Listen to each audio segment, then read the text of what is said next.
자, 선생님과 함께 도전하는 한국사 벌써 11번째 시간이고요. 오늘은 3-1단원 조선의 건국에 대해서 알아보도록 하겠습니다. 자, 조선의 건국 과정부터 좀 알아볼 텐데요. 먼저 고려 말의 상황에 대해서 살펴보도록 하죠. 고려 말 안으로는요, 고려 사회를 개혁하려는 새로운 세력인 신진사대부가 등장하게 됩니다. 또 밖으로는 홍건적과 왜구를 물리치는 과정에서 신흥 무인 세력이 등장하게 됩니다. 신진사대부의 가장 대표적인 인물이 바로 정도전이 되겠고요. 신흥 무인 세력의 대표적인 인물이 바로 태조, 이성계가 되겠습니다. 자, 신진사대부에 대한 설명은 한번 여러분들 읽어보시면 될 것 같습니다. 고려 말 등장한 새로운 정치 세력으로 성리학을 공부한 사람들이고요.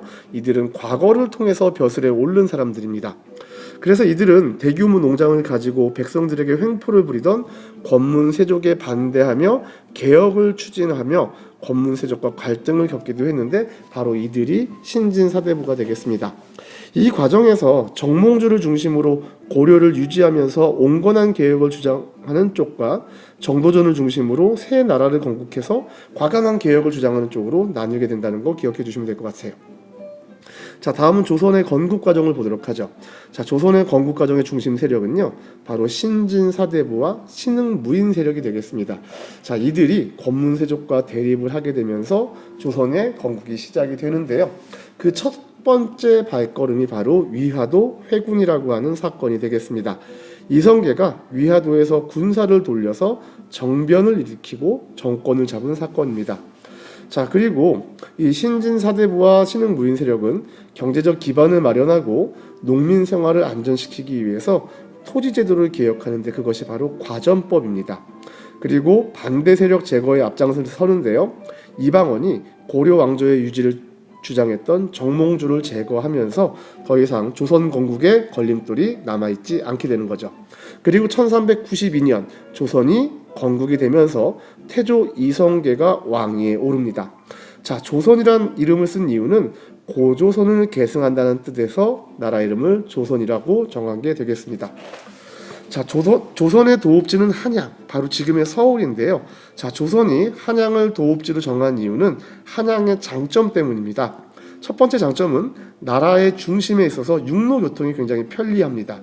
그리고 두 번째 장점, 한강이 있기 때문에 또 수로 교통이 편리해요. 결국 교통의 요지였기 때문에 한양을 도읍지로 정한 거고요. 두 번째는 산으로 둘러싸여 있어서 외적 방어에 유리합니다.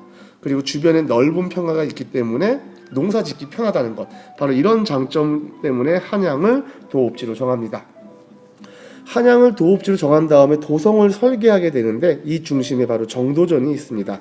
정도전은 유교 정신에 따라서 경복궁, 종묘, 사직단, 사대문 등의 위치와 이름을 정하였습니다. 자, 이렇게 유교 정신에 따라 도성을 설계한 정도전이 만든 건물들, 당시의 한양을 한번 둘러보도록 할게요.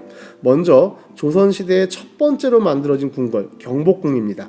경복궁은요, 조선이 오랫동안 큰 복을 누려라, 경복, 바로 그런 뜻이 있고요.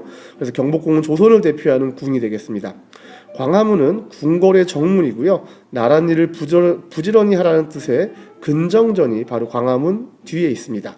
그리고 왕이 국가의 중요한 의식을 치르던 곳이 바로 이 근정정이고요.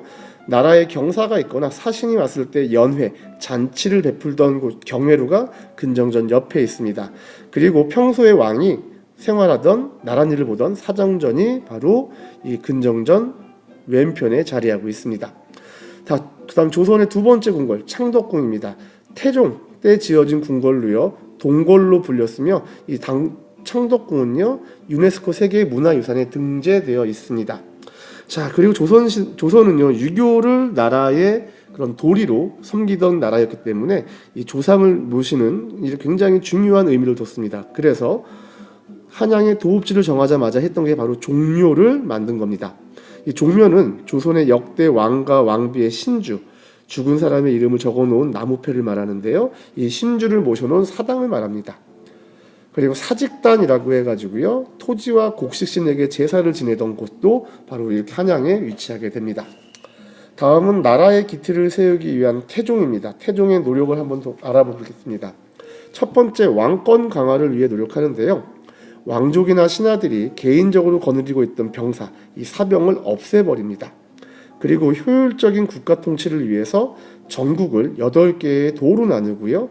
각 도에 지방장관을 보냅니다. 관찰사라고 하는 지방장관을 보내서 효율적인 국가 통치를 하기 위해 노력합니다.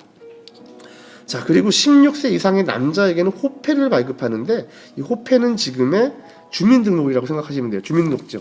그래서 나라의 인구를 파악하고 인력 동원과 세금을 철저하게 부과하기 위해서 바로 이 호패법을 실시한 게 바로 태종 되겠습니다. 앞서 말했던 이 태종이 나라를 기틀을 세우기 위해서 실시했던 호패법에 사용된 이 호패인데요. 이 호패에는 직위, 직업, 사는 곳 등이 적혀 있으며 신분에 따라 호패의 재질이 달랐습니다. 평민들은 주로 대부분 나무였고요. 높은 관직에 있는 사람들은 좀 비싼 돌, 옥돌이라든가 이런 것들을 가지고 만들었다고 합니다. 지금의 주민등록증이 바로 호패였다고 기억하시면 될 것 같습니다. 자, 이제 마지막으로 조선시대의 교육과 과거 제도에 대해서 알아볼게요.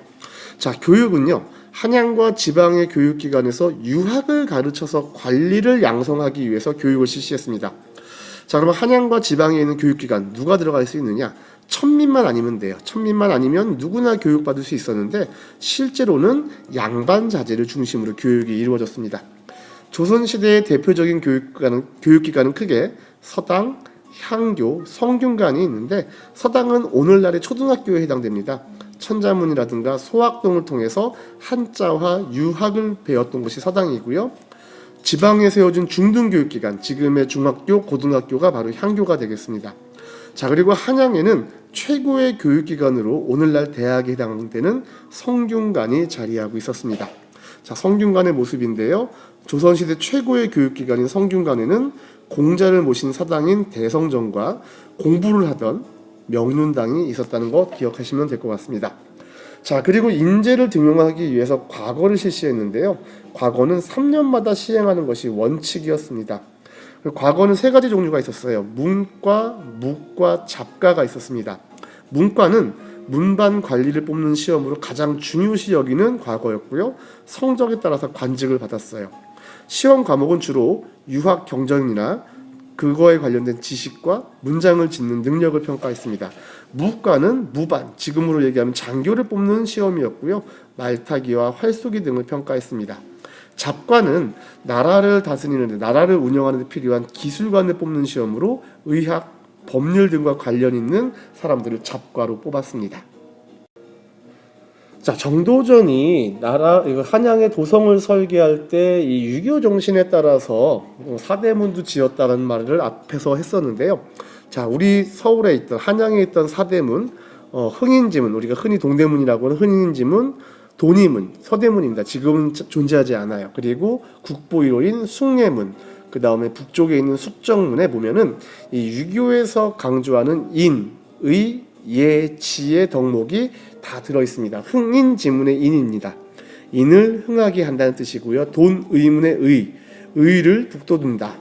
자, 하지만 이 돈이문은 일제강점기에 일본에 의해 철거됩니다. 다음 숭례문의 예를 높인다. 숙정문의 정, 엄숙하게 다스린다. 이런 뜻이 담겨 있고요. 인이 예지, 그다음에 5개 덕목이면 바로 신이 있습니다. 신, 믿을 신자인데요. 바로 보신각종이라고 들어보신 적 있을 거예요. 이 보신각종에 이 신자를 사용했다고 합니다. 자, 오늘 배운 내용 핵심 개념 한번 확인해 보도록 하겠습니다. 고려 말 정도준, 조준 등의 이 세력이 신흥 무인 세력 이성계와 함께 조선을 건국했죠. 조선을 건국한 2대 세력, 바로 신흥 무인 세력과 신진 사대부 되겠습니다. 다음, 이성계는 요동정벌을 반대해서 이 사건을 통해서 권력을 잡고 조선을 건국하는데요. 자, 군사를 회군한 바로 위화도라고 하는 섬에서 군사를 되돌린 위화도 회군이 정답이 되겠고요. 자, 조선은 나라를 다스리는데 바로 이 정신을 담아서 경복궁, 종묘, 사직단 등의 위치와 이름을 정했습니다. 조선을 다스리는 기본적인 이념은 유교입니다. 유교. 자, 마지막으로 왕권을 강하기 위해 개인이 거느린 사병 철폐하고요. 전국을 8도로 나누고요. 호패법을 실시했던 사람, 바로 태종 되겠습니다. 태종, 이방원이 되겠습니다. 자, 오늘 이렇게 조선의 건국에 대해서 간단하게 살펴보았습니다.